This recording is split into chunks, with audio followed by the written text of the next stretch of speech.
ഇനിയും വേണോ ഈ കപടത? സത്യത്തെ മറയ്ക്കുന്ന CM. നോക്കാം വിശദമായി.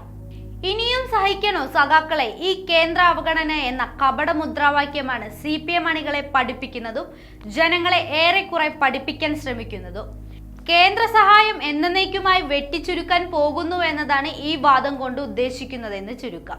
2011 മുതൽ 2016 വരെ ഭരിച്ച UDF എന്ന് വരുത്താനായിരുന്നു 2016 അന്നത്തെ ധനമന്ത്രിയായിരുന്ന തോമസ് ഐസക് ധവളപത്രം ഇറക്കിയത്.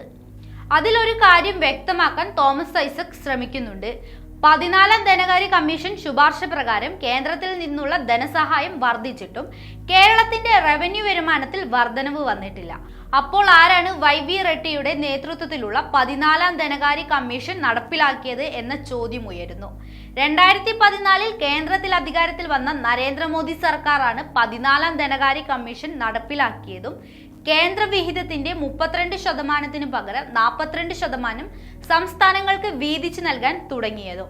കേന്ദ്രത്തിൽ നിന്നുള്ള കേരളത്തിന്റെ ധനസഹായം 25% വർദ്ധിച്ചതും തോമസ് ഐസക്കിന്റെ വൈറ്റ് പേപ്പറിൽ എടുത്തുകാട്ടുന്നുണ്ട്.